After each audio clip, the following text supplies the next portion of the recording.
Assalamualaikum warahmatullahi wabarakatuh. Kembali lagi di channel Pesona Guru. Oke teman-teman kelas 3, hari ini kita akan belajar tema 5 yaitu cuaca. Subtema 2 perubahan cuaca, pembelajaran 3 dan 4. Semoga teman-teman di rumah tetap semangat ya belajarnya. Oh iya, gimana nih kabarnya teman-teman? Semoga sehat semua ya, amin. Ayah dan bunda juga sehat semuanya, amin. Oke teman-teman, sebelum kita melanjutkan pembelajaran, marilah kita membaca doa terlebih dahulu supaya pembelajaran kita lancar, diberi kelancaran oleh Allah, amin. Kita mulai ya dengan membaca basmalah.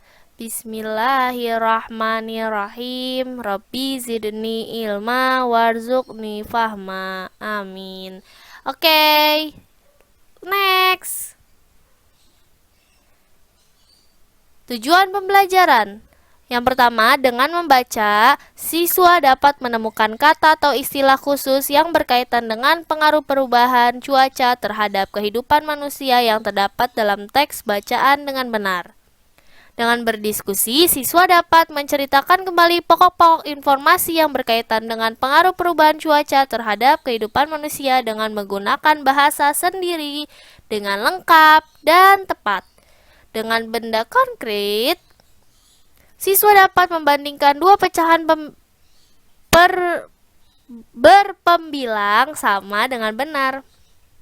Dengan berdiskusi, siswa dapat menjelaskan dan menuliskan pentingnya sikap bersatu dalam keberagaman di dalam kehidupan sehari-hari di lingkungan sekitar dengan lengkap.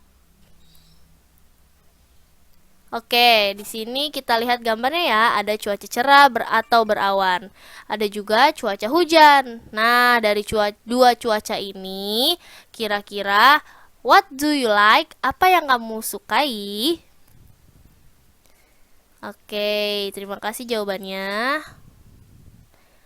Nah, teman-teman, kira-kira apakah kamu sudah tahu kalau ternyata waktu peralihan dari satu musim ke musim yang lain itu disebut pancaroba. Oke, contohnya kalau dari musim kemarau atau beralih menjadi musim hujan bisa kita sebut sebagai musim yang pancaroba. Ya. Oke, karena pergantian musim tersebut menyebabkan perubahan suhu dan kelembaban udara yang cukup ekstrim. Nah, jadi kalau kondisi badan kita tidak bugar, seseorang cenderung beresiko terpapar penyakit. Penyakit bisa datang akibat infeksi virus, bakteri, maupun jamur. Kondisi tersebut dapat menyebabkan beberapa penyakit yang seringkali dialami saat masa pancaroba. Kira-kira kamu tahu nggak ya?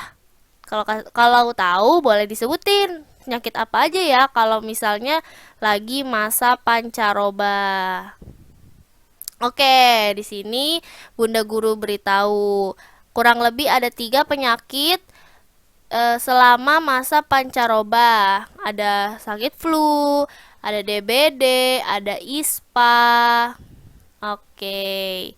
Nah, cara mencegah penyakit tersebut adalah dengan yang pertama bisa makan makanan yang bergizi, bisa juga menjaga kebugaran tubuh.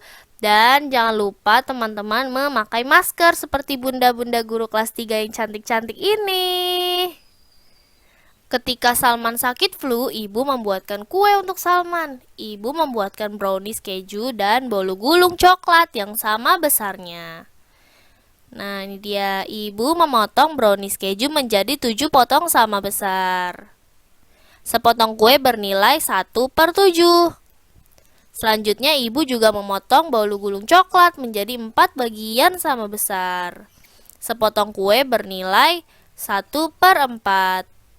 Nah, sekarang 1/7 lebih apa ya dari 1/4? Apakah lebih besar ataukah lebih kecil? Coba silakan teman-teman perhatikan kuenya. Potongan 1/7 itu kira-kira satu potongnya kecil atau besar? Lebih kecil atau lebih besar daripada potongan kue yang bernilai 1/4. Coba teman-teman perhatikan tebalnya. Gimana ya? Oke, Bunda Batu ya. Iya benar teman-teman. 1/7 ini lebih kecil daripada yang 1/4. Potongan kue di 1/7 ini lebih kecil daripada kue yang di 1/4. Kalau 1/7 itu lebih tipis, kalau 1/4 lebih tebal, lebih banyak isinya ya. Oke. Nah, teman-teman, apakah kamu mengetahui mana potongan kue yang lebih besar? Ya, potongan kue yang lebih besar adalah kue bolu gulung coklat. Jadi, dapat kita simpulkan bahwa makin besar bilangan penyebut, tuh yang angka bawah, makin kecil nilai pecahan tersebut. Nah, teman-teman, karena sudah paham, atau mungkin kalau yang belum paham juga, mari kita mulai membandingkan. Kita belajar bersama ya. Di sini ada 1/2. 1/2 lebih apa dari 1/3? Siapa yang bisa coba jawab? Iya, 1/2 lebih besar dari 1/3. Oke, selanjutnya ada 2/3 titik-titik dari 2/4. Lebih besar 2/3 daripada 2/4. Oke, selanjutnya 3/9 titik-titik 3/5. Ya, 3/9 lebih kecil daripada 3/5. Selanjutnya 7/10 titik-titik 7/12. Oke, 7/10 lebih besar daripada 7/12. 9/9 titik-titik 9/12. Lebih kecil atau lebih besar? Oke, lebih besar 9/9 ya. Lanjutnya 10/15 titik-titik 10/14. Lebih kecil. 10/15 lebih kecil daripada 10/14. Oke teman-teman, insya Allah teman-teman sudah paham ya. Nanti kalau masih kurang paham, silakan bertanya kepada Bunda Guru. Next, ketika belajar, Salman juga mendengar penjelasan Bu Guru tentang dampak dari perubahan cuaca yang mempengaruhi kehidupan manusia. Cuaca mempengaruhi pakaian yang digunakan. Nah, kalau pakaian tebal itu biasanya digunakan untuk menghangatkan tubuh. Orang yang biasa tinggal di daerah pegunungan pasti pakai pakaian tebal. Nah, kalau pakaian tipis itu digunakan agar dapat menyerap keringat pada orang yang biasa tinggal di daerah pantai. Nah, ini dia contoh pakaiannya ya. Selanjutnya, cuaca mempengaruhi kegiatan manusia. Ketika hujan terus-menerus dapat menyebabkan banjir dan merugikan manusia. Ketika cuaca cerah, kita dapat menjemur pakaian, teman-teman. Nah, cuaca mempengaruhi kebiasaan makan dan minum. Ketika cuaca panas, kita akan lebih banyak minum agar tidak kekurangan cairan. Karena kekurangan cairan dapat menyebabkan dehidrasi. Ketika cuaca dingin, kita meminum minuman tertentu seperti jahe yang dapat menghangatkan tubuh. Itu ya, wedang jahe gitu ya, teman-teman. Oke, ketika hujan terus-menerus dapat menyebabkan banjir dan merugikan manusia. Salah satu kerugian yang terjadi akibat banjir itu adalah terjadinya wabah diare. Nah, di desa dekat sekolah Salman terjadi banjir, teman-teman. Bu Guru mengajak Salman dan teman-teman untuk membantu korban banjir yang terjangkit wabah diare.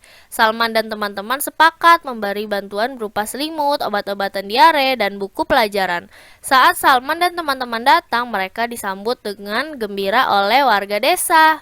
Di antara penduduk desa tersebut terdapat etnis Cina beragama Konghucu. Meski begitu, Salman dan teman-teman tetap membantu mereka, sebab membantu sesama tidak terbatas oleh etnis dan agama ya teman-teman. Yuk sama-sama kita rumuskan sikap bersatu. Oke, ini dia. Manfaat dan pentingnya sikap bersatu. Nah teman-teman, walaupun kita berbeda suku, berbeda agama, tapi Bhinneka Tunggal Ika, berbeda-beda tapi tetap satu. Nah, ini dia, ada manfaat dan pentingnya sikap bersatu. Yang pertama, terciptanya kerukunan antar warga sekitar. Terus, dapat juga mempererat hubungan kekeluargaan antar sesama. Dan yang ketiga, bisa bekerja sama dan tolong-menolong dalam kehidupan sehari-hari loh. Oke, thank you friends. Teman-teman punya tugas ya pada halaman 69 sampai 70 di kegiatan 1 nomor 1 sampai 5, halaman 73 kegiatan 2, halaman 79 kegiatan 1. Oke, baik, terima kasih Bunda Guru ucapkan, mohon maaf ya kalau misalnya banyak kesalahannya.